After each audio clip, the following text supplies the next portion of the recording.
What happens when Donald Trump interrupts Barack Obama's live town hall, only to be silenced by a single sentence the entire nation keeps replaying?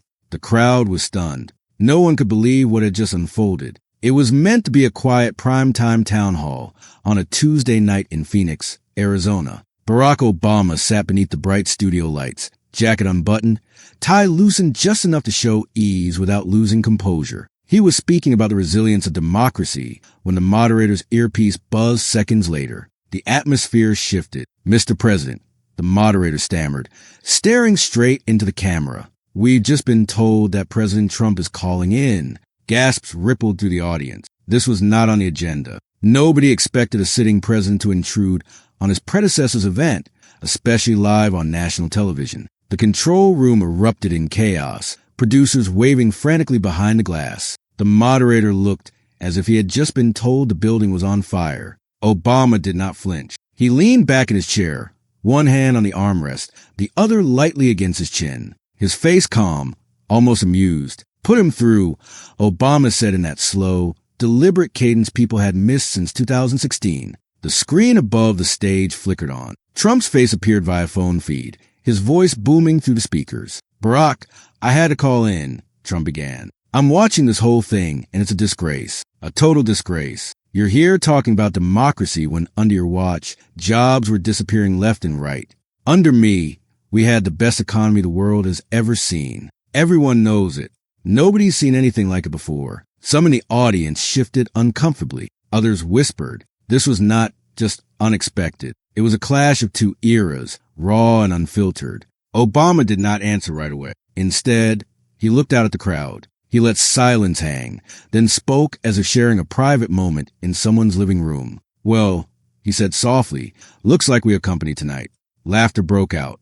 The tension eased briefly, but the sense of where this was heading was unmistakable. A face-off no one had rehearsed for, one that could spread across social media within seconds. Trump, sensing an advantage, pressed harder. "People remember how bad it was before me. Terrible. Manufacturing was dying. China was taking us apart. I came in, I fixed it, and the numbers don't lie. Without me, this country would be finished. And now you sit here pretending you did something good. You didn't. People know it, Barack. They know." His words were not polished. They were loud, forceful, meant to dominate.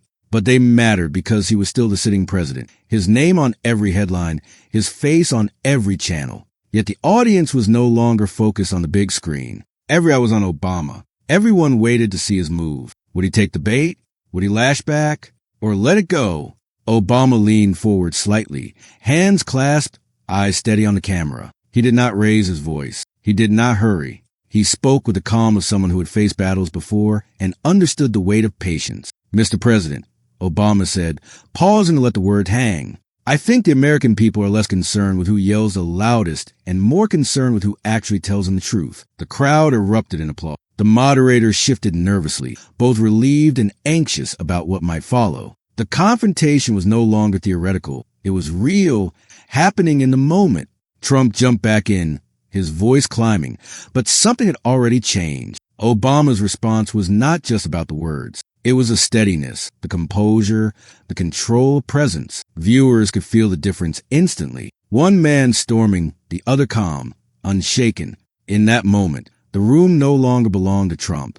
It belonged to Obama. But this was only the opening act. What came next would turn a political clash into one of the most replayed live television moments in years. By the end of the night, Obama would deliver a single line that etched itself into history. Inside the East Wing, the walls seemed to hold their breath. Aides moved quietly, avoiding eye contact, bracing for storm. When the door to the First Lady's private office closed, the sound was sharp enough to make even a Secret Service agent look up. Everyone knew it was coming, but no one dared guess how far it would go. Melania sat behind a polished mahogany desk, a glass of water untouched at her side. The leaked DNA report lay in front of her. Its pages were slightly bent from being clutched too tightly. Her hands shook, not from weakness but from anger. She had spent years perfecting silence, keeping emotions hidden from the public. But this was different. This was about Barron. "I will not allow them to destroy my son," she snapped, her accent cutting through the room. "Do you understand? I do not care what it takes." Across from her, two advisors shifted uneasily. One of them, Political strategist Raymond Hull cleared his throat and tried to sound steady. First Lady, we can manage this. Rumors, leaks, they come and go. What matters is getting ahead of it before. Before what? She shot back, slamming her hand on the desk. The sound echoed, rattling papers. Before every paper in the country prints lies about my family, before my son becomes a target. Her voice cracked, fueled by anger but edged with fear. The room fell silent. Even Hull, who had weathered countless crises, could not respond immediately. This was no longer about politics. It was about family, identity, something too personal to spin away. Melania suddenly rose, pushing her chair back so hard it struck the wall. She began pacing, her heels hitting the marble floor like a clock, counting her fury. I gave everything to this role, she muttered, half to herself. I protected. I stayed silent. I smiled when I wanted to scream. And this is what I get in return. One aide, a younger woman named Charlotte Winslow, spoke carefully. Ma'am, we are not sure who leaked it, but if we can trace it back, we might. Melania spun around. Find them. I do not care how. I do not care what you must do. I want to know who betrayed me. The demand was not unusual for Washington, but the tone, low, sharp, final, made the room freeze. Charlotte scribbled a note with trembling hands and slipped out to start making calls. That left Hull.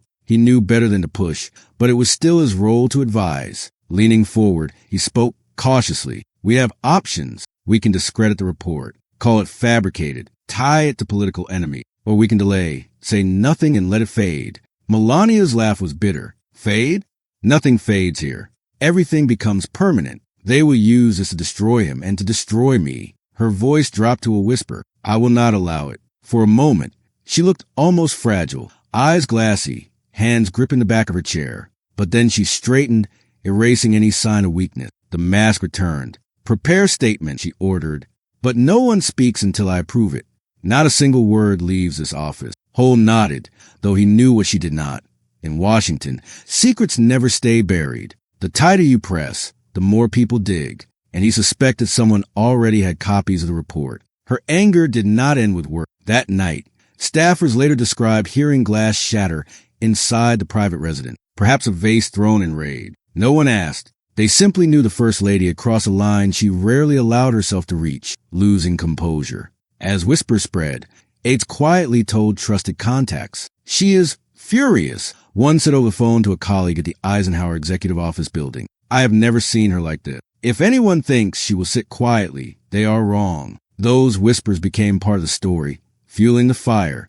It was no longer only about the DNA results. It was about Melania's reaction, proof the leak had cut deeper than anyone imagined. But anger alone could not bury a leak, especially when someone else in Washington was already preparing to expose it. The morning after Melania's eruption, the city's air felt heavier. A motorcade slipped quietly down Pennsylvania Avenue, not for a state event, but for a private meeting at a law office tucked between coffee shops in downtown D.C. The people inside wore no flag pins on their jackets or, speaking in serious tones, the group was made up of lawyers, crisis managers, and media strategists brought together for one purpose, to bury the DNA leak. At the head of the table sat Raymond Hull, Melania's most trusted advisor, alongside two attorneys from a firm known for quietly handling political crises. The folder with the leak results lay on the polished conference table. Everyone stared at it like it was explosive. We have two choices, one lawyer said firmly, discredit or distract. We can call it fabrication, link it to political enemies, even frame it as a smear against the First Lady. Or what? Hull interrupted, already frustrated by half solutions. Or we bury it under something larger. The lawyer continued, adjusting his tie. Another controversy, another headline. Washington quickly forgets when it is given something else to chase. Hull rubbed his temple. He knew how distractions worked, but timing was everything. If they moved too early, it would look staged. If they waited, the leak could spread uncontrollably. And overshadowing it all was Melania herself, furious, hurt, and demanding complete erasure. Back at the White House, Charlotte Winslow returned with troubling news. She had spent hours calling contacts, trying to trace the source of the leak. Some said it came from inside the medical field. Others suggested a staffer with access to private records. No matter where the trail led, it ended the same way. Someone wanted this out, and they had been careful. Melania paced the residence, phone pressed to her ear as Hull briefed her from downtown. They're telling me we can contain it, he said, voice steady. But it will take time and resource. Time we do not have, Melania snapped. By now, half the city knows. If Jasmine Crockett gets hold of this, she cut herself off, the thought alone tightening her chest. The idea of the outspoken Congresswoman wielding such a weapon was unbearable. Charlotte entered quietly, holding a notepad. Ma'am, there's already chatter online. Small accounts. Nothing major yet, but questions are being raised. Melania's expression hardened. Shut it down. How? Charlotte asked carefully. Call platforms. Call editors. Call whoever you must. I do not care if it takes threats or favors. No one repeats this. The room fell silent. Even for Washington, this was a difficult task. Silencing an entire city was like trying to stop the tide with your hand. Later that evening, Hull gathered the crisis team again. They ran through scenarios, each one more desperate than the last, planning fake leaks to cloud the waters, discreet payments to journalists, pressuring social media companies to flag posts as misinformation. Each option carried risk. One advisor leaned forward, lowering his voice. The real danger is not the report itself. It is how people see her reaction. If the First Lady looks desperate to bury this, they will assume the worst. We need her to appear calm, above it all. Not angry, not shaken. Hull exhaled. Easier said than done. Meanwhile, word of Melania's fury was spreading faster than the DNA rumor itself. Staffers whispered. Reporters listened. The phrase explosive outburst began circulating privately among journalists, waiting for someone bold enough to put it into print. In Dallas, Texas, reporter Lyle Morgan sat at his desk, staring at an email from a trusted source. Attached was a scan that looked like the DNA report. He was not the only one who had it, but he was one of the few willing to verify before publishing. He called a congressional staffer he trusted. Have you heard what is happening in the East Wing? He asked. She's panicking, came the reply. If you have something, you should run it.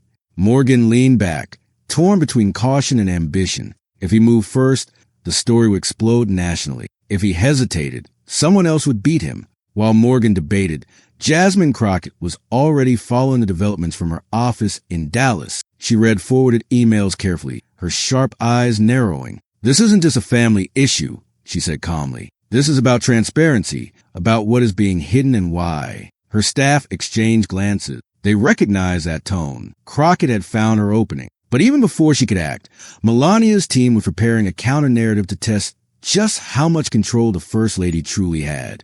Jasmine Crockett was not the type to step lightly around scandal. She had built her reputation on speaking directly, cutting through noise, saying what others would not. So when news of Barron's DNA leak reached her desk, she did not just react, she leaned in. Her staff gathered in a small Dallas conference room, laptops open, coffee cups scattered, a whiteboard marked with names, dates, and arrows that resembled a political playbook. Jasmine stood at the front, hands on her hips, expression sharp.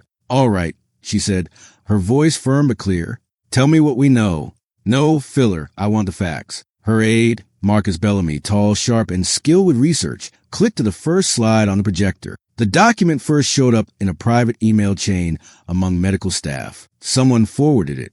We still cannot confirm who, but it spread quickly after that. At least 3 reporters have it, yet none have gone public. Why? Jasmine asked. They are scared, Marcus answered. If they publish, the First Lady's legal team will strike hard. Safer to hold back. Jasmine smirked. That is not journalism. That is babysitting power. The room gave a nervous laugh. They all knew that when Jasmine spoke like this, the talk would cut sharp. Another aide, Lena Ortiz, added, we are also hearing Melania has been lashing out, yelling at staff, making threats. People are calling it her biggest breakdown since entering the White House. Jasmine raised a brow. Volatile. That is not the story. That is a symptom. If she reacts like this, it means the leak hits deeper than they want the public to see. She leaned in, voice low, and if it is that personal, they will fight to bury it, which means we have a duty to make sure it does not stay buried. The team exchanged glances. They knew what this meant. Jasmine Crockett would not sit back. She would act. She picked up her phone and dialed a trusted reporter. On the other end, his tone was cautious. Congresswoman, I hear you've been asking about the DNA story. She paced slowly as she replied. Tell me what you know off the record. The journalist hesitated. I have seen the file. I have not published. Too risky. Risky for who? Jasmine pressed. For you, For your paper or for the truth? A long pause. Then he sighed. The First Lady's people are circling already. Anyone who touches it will be crushed. Jasmine did not blink. Then let them come for me. I do not scare easy. She hung up and turned to her team. Here is what we do. We do not mention Barron. That is off limits. This story is not about him. It is about her, about secrecy, about the cover-up, about how far they will go to protect an image while silencing everyone else. Marcus nodded. So, a public statement? Not just a statement, Jasmine replied, her tone electric. We set the frame. We tell people what it means when leaders hide behind walls of power. We remind them that truth does not belong to politicians. It belongs to the people. That night, Jasmine drafted her remarks. Brief, sharp, impossible to dismiss. The next morning, outside her Dallas office, microphones crowded close. She spoke with calm control. Secrecy is the currency of the powerful. When documents surface, when people speak out, that is not chaos. That is democracy at work. And when those at the top scramble to bury the truth, we must all ask, what are they so afraid of us knowing? Reporters leaned in, recording every word. She never named Barron. She never even said Melania. But the meaning was obvious. One journalist called out, Congresswoman Crockett, are you saying the First Lady is hiding something? Jasmine locked eyes with him. I will say this. If the truth makes someone uncomfortable, that is their problem, not the people. The clip went viral within hours. Hashtags on secrecy and transparency trended across social media. Cable panels replayed her words, debating if she had gone too far or not far enough. Meanwhile, inside the East Wing, panic set in. Ho rushed into a meeting, face pale, showing Melania the clip. She is careful, but her aim is direct. She is framing this as a moral fight. Melania's jaw tightened. Then we fight back harder. But Jasmine was not only talking. She was preparing evidence too heavy to ignore. The Rappahannock House office building carried tension. The next morning, cameras packed the hallways. Reporters jostled for space. Staffers whispered, knowing something bigger than politics was about to break. Jasmine Crockett was scheduled for a subcommittee hearing, but everyone knew this would not be routine. She walked in steady, papers in hand, her face calm, her steps deliberate. She was not just attending. She was preparing a confrontation that could shift Washington. Across the city, Melania's team watched from screens. Ho leaned forward in the communications office, sweat on his brow. If she goes straight for it, we are in trouble, he muttered. Beside him, Melania sat rigid, arms crossed, eyes locked on the feed. She had been told Jasmine would not mention Barron. That was the line. But the danger was clear. She did not need to. The hearing began with routine business. But the energy shifted as Jasmine adjusted the microphone and spoke. America does not just run on laws, she said firmly. It runs on trust. And when those in power treat truth as optional, that trust erodes, piece by piece. Her words cut the silence. Committee members shifted in their seats. Reporters leaned forward, pens ready. Jasmine's voice sharpened. Time and again, we see leaders demand loyalty, demand silence, demand that we look away when truth is inconvenient. But democracy cannot survive when secrecy becomes the rule. The American people deserve better. A congressman interrupted, trying to redirect. Congresswoman Crockett, today's agenda is transparency in government contracts. She did not stop.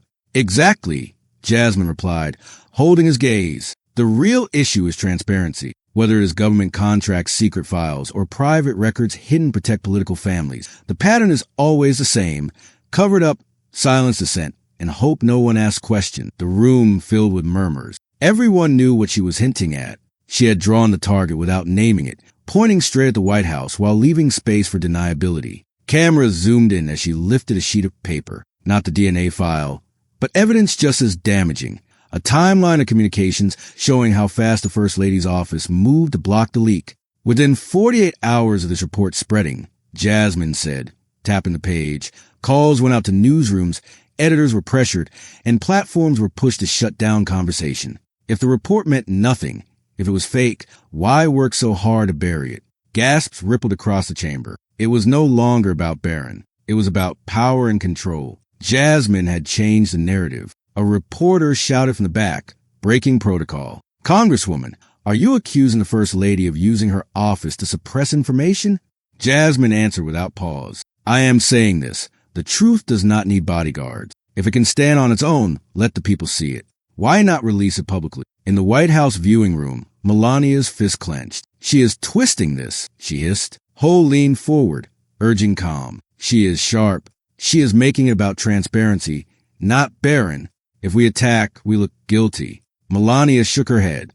No, if we stay quiet, we look weak. Back at the hearing, Jasmine leaned into the microphone for her final words. Her voice softened, but carried even more force. Families should be private. But when secrecy is used as a shield for power, when anger replaces accountability, everyone loses. This is not about one family. It is about every family that deserves honesty from its leaders. The room broke into noise, reporters firing questions, committee members whispering urgently. The clip would run on every network by nightfall. Jasmine rose, gathered her papers, and walked out as steady as she had entered. But her words stayed behind, echoing like a storm. She had not needed the DNA report itself. She had turned the First Lady's reaction into the story. Outside the chamber, as reporters swarmed her with microphones, Jasmine knew the fight was far from finished. Melania was not someone who backed down quietly. By that evening, Jasmine Crockett's words were everywhere. News outlets looped her remarks as if it were breaking coverage. The phrase, "the truth does not need bodyguards," scrolled across MSNBC, CNN, and even viral clips on YouTube and TikTok. In Washington, the press corps could not get enough. At the National Press Club, reporters admitted how quickly the story had escalated. Many said they never intended to touch the DNA leak. It was too sensitive, too dangerous. But Jasmine had changed the term. She had not exposed Barron. She had exposed Melania's response, and that was safe for her to publish. At a diner in Indianapolis, a group of middle-aged customers sat watching the replay on a wall-mounted TV. One woman set down her mug, shaking her head. You hear that? She is right.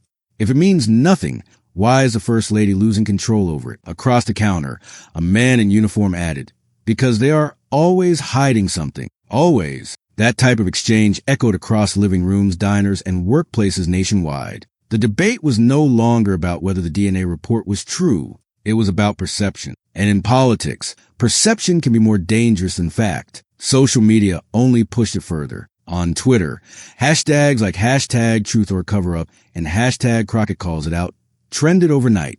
TikTok creators stitched Jasmine's testimony with clips of old Trump family interviews, suggesting contradictions and secrets. Even Instagram memes joined in, mocking Melania's rumored meltdown with edited photos of broken vases and shattered glass inside the White House. The atmosphere grew heavier. Ho in Charlotte, a late-night strategy session was called in the communications office. Staffers looked exhausted, ties loosened, eyes red from screens. Every attempt to control the story only made it spread further. Ho rubbed his forehead, staring at the TV where Jasmine's clip replayed. She never even named Barron, yet she still created a storm. She framed herself as speaking for people, while we look like we are hiding. Charlotte leaned forward. We cannot keep denying without evidence. People are already asking if it is real.